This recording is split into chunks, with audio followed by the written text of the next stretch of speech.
Perkenalkan, nama saya Teresa Julika Elizabeth Anjara, NIM 19030698 dari PTNB. Pertama-tama saya akan menjelaskan tentang lebah madu. Saya ngambil video dari YouTube tentang lebah madu melalui channel Suksespedia. Teman-teman bisa langsung mencarinya di YouTube tentang peternakan madu Suksespedia. Di channel tersebut tidak disebutkan secara spesifik berapa jumlah lebah madu yang mereka pelihara. Kemudian saya akan menjelaskan tentang budidaya indukan lebah madu. Indukan lebah madu berupa lebah ratu dan juga lebah jantan. Lebah ratu dan juga lebah jantan akan berdiam di sarang. Mereka akan diberi makan oleh si lebah pekerja. Saat mereka akan kawin di udara atau di DCA atau congregation area. Di sana mereka akan kawin dan kemudian mereka akan turun untuk bertelur. Kemudian budidaya anakannya. Setelah lebah ratu dan lebah jantan kawin, maka akan bertelur dan menghasilkan anakan. Anakan tersebut akan dirawat oleh si lebah pekerja dan akan diberi makan juga oleh lebah pekerja. Telur-telur yang baik yang dipilih oleh si lebah pekerja akan menjadi larva dan kemudian akan diberikan royal jelly. Kemudian telur tersebut bisa menjadi lebah ratu selanjutnya. Lebah pekerja memiliki banyak peranan penting terhadap koloni lebah madu. Lebah pekerja akan mencari nektar di bunga-bunga ataupun tanaman-tanaman. Kemudian lebah pekerja akan mencari sarang. Kemudian lebah pekerja juga akan membuat sarang tersebut.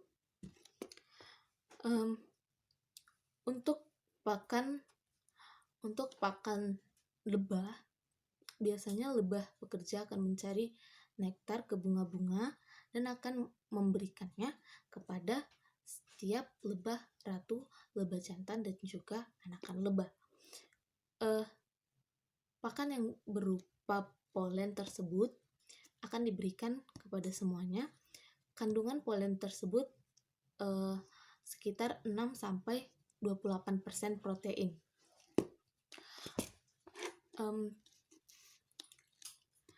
Keuntungan dalam beternak lebah madu ini sekitar 4 juta sampai dengan 5 juta per bulannya. Peternak lebah madu akan mendapatkan keuntungan per bulan ataupun kapanpun mereka bisa memanen madu tersebut. Sistem perkandangannya, kandang lebah madu tersebut terbuat dari kayu yang dinamakan dengan stup. Stup tersebut terdiri atas atap stup, kemudian kotak stupnya, dan kemudian dasar stup dan juga kaki-kaki stupnya. Diusahakan kandang lebah madu itu terdapat di luar ruangan dan juga menghadap ke matahari agar kandangnya tetap kering. Kandang lebah madu juga diharapkan jauh dari area pestisida. Kendala-kendala yang sering dihadapi oleh peternak lebah madu adalah hama-hama yang mengganggu lebah madu tersebut. Namun solusinya bisa dilakukan dengan cara pemberian gemuk ataupun vaselin ataupun oli di kaki-kaki stup agar serangga-serangga tersebut tidak bisa naik ke kandang lebah madu tersebut. Kemudian saya akan menjelaskan tentang jangkrik. Saya mengambil video di YouTube dengan nama channel Arif John dan juga Surya Guna Jangkrik. Teman-teman bisa mencarinya sendiri di YouTube tentang peternakan jangkrik tersebut dengan nama channel Surya Guna dan juga Arif John. Tapi di sana juga tidak disebutkan secara spesifik berapa jumlah ternak yang mereka pelihara. Untuk budidaya indukannya, indukan diletakkan di dalam kandang dengan perbandingan jangkrik jantan dan jangkrik betina adalah 2 dibanding dengan 10.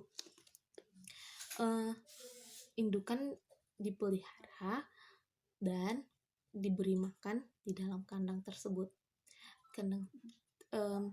Untuk anakannya sendiri, setelah bertelur, indukan jangkrik tersebut akan bertelur di bak pasirnya. Kemudian anakan-anakan tersebut akan berupa telur kecil yang ada di dalam bak pasir. Bak pasir tersebut akan disaring dan kemudian akan terdapatlah telur-telur jangkrik tersebut. Kemudian telur-telur tersebut akan dipisahkan dari induknya dan akan menetas selama 5-6 hari. Setelah menetas, telur-telur tersebut akan menjadi jangkrik-jangkrik anakan yang kemudian dipelihara di kandang yang berbeda dari induknya. Untuk pembesarannya sendiri, anakan-anakan jangkrik tersebut akan bertumbuh sejalannya dengan waktu dan dia akan memerlukan lebih banyak lagi pakan. Pakan si jangkrik tersebut biasanya itu adalah pur ayam.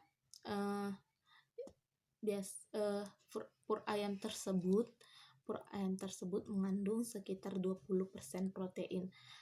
Teman-teman juga bisa memberi makan jangkrik itu berupa batang pepaya ataupun sawi ataupun mentimun yang kandungan airnya tinggi. Untuk kebutuhan nutrisinya, indukan jangkrik itu atau jangkrik dewasa memerlukan 16% protein dan dan anakan jangkrik itu memerlukan 42% protein. Keuntungan yang diperoleh dalam beternak jangkrik secara finansial itu keuntungannya berkisar antara 1-2 juta per bulannya. Sistem perkandangan jangkrik. Kandang jangkrik itu terbuat dari kayu. Kemudian di dalamnya itu terdapat papan-papan telur untuk menjadi tempat-tempat bersarangnya jangkrik tersebut. Kemudian di jangkrik tersebut diusahakan diberikan selotip agar jangkriknya juga tidak bisa keluar. Kendala-kendala yang dihadapin oleh si peternak sebenarnya adalah hama, karena jangkrik biasanya belum ditemukannya penyakit yang serius pada jangkrik, maka hama yang dapat mengganggu jangkrik tersebut. Maka untuk mengatasi hama tersebut, kaki dari si kandang tersebut bisa dioleskan dengan oli ataupun gemuk ataupun Vaseline untuk menghindari serangga-serangga bisa manjat ke kandang jangkrik tersebut. Ataupun jika ada sayur-sayuran yang tidak habis dimakan oleh si jangkrik, maka sayuran tersebut bisa dikeluarkan untuk mencegah tumbuhnya jamur-jamur di kandang jangkrik tersebut. Selanjutnya saya akan menjelaskan tentang kelinci. Jadi kelinci ini kami ke peternakannya langsung. Pemilik peternakan tersebut namanya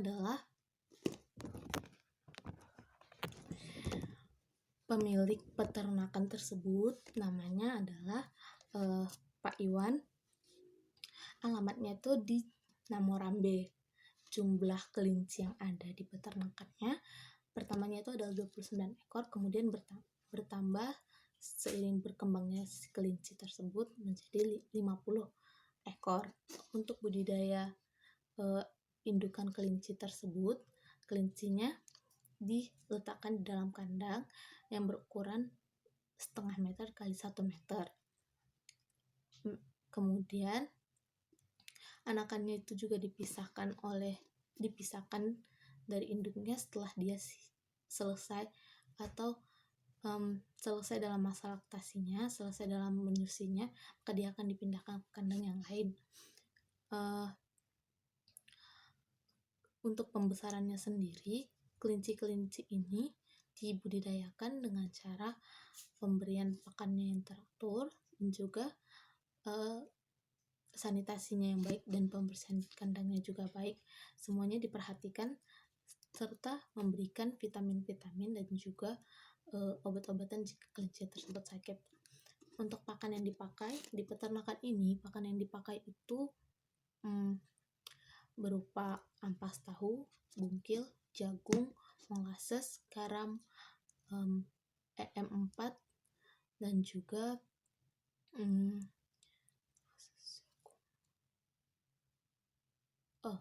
juga bayaman serta rumput kodok untuk malam harinya. Untuk kebutuhan nutrisinya sendiri, indukan jangkrik itu memerlukan sekitar 15% protein dan anakannya sekitar 16% protein, serta untuk yang masa pertumbuhan memerlukan 12% proteinnya.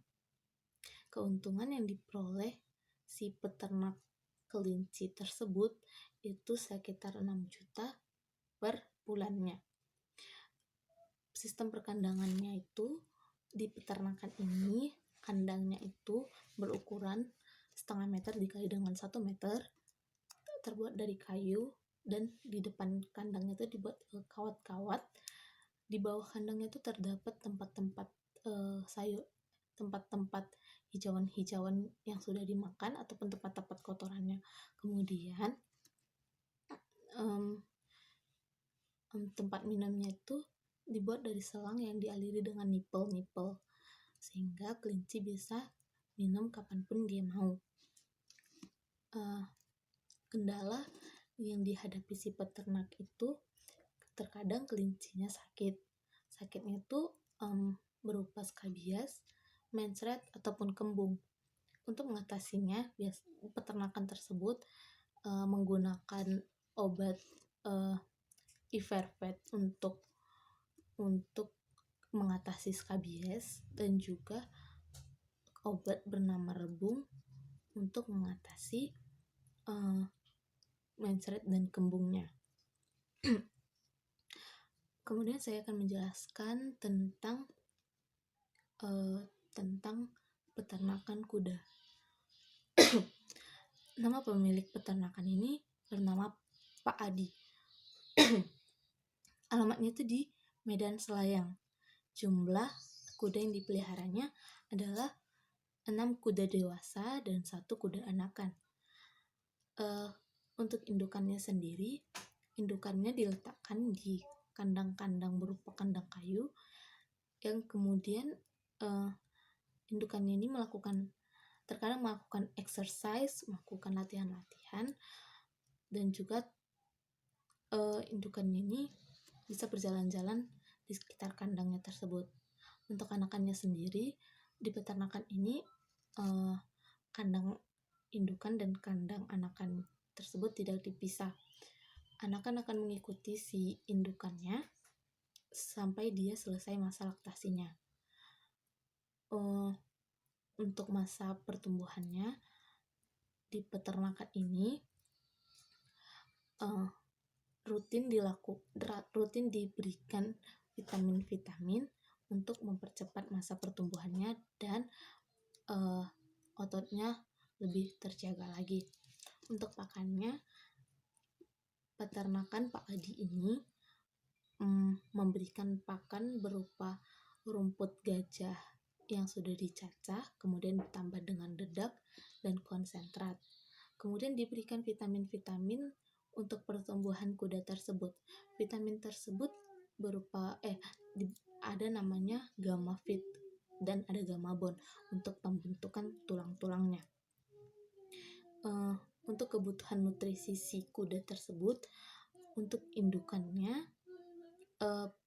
Protein kasar yang diperlukan oleh indukan adalah sebesar 984 gram, untuk yang anakan 370 gram protein kasar, dan juga untuk yang masa pertumbuhan adalah 804 gram. Keuntungan dalam memelihara dalam peternakan kuda ini, peternakan ini bisa menghasilkan sekitar 3 juta dalam setiap bulannya. Dan untuk masalah perkandangannya, di peternakan ini menggunakan kandang berupa kandang kayu yang terbuat dari kayu. Kemudian tutupnya untuk menutupi kandangnya itu, untuk sebagai pintunya itu menggunakan tali-tali untuk bisa keluar masuk si kudanya. Kemudian di bawah kandangnya itu ataupun sebagai lantainya itu dibuat sekam-sekam padi supaya kuda lebih nyaman berada di kandang tersebut, dan supaya kudanya juga tidak kedinginan serta masuk angin. Kendala-kendalanya, biasanya kuda bisa terkena masuk angin. Maka di peternakan ini, untuk mengatasinya, biasanya peternaknya itu memberikan suntikan kepada si kuda agar si kuda bebas dari masuk anginnya.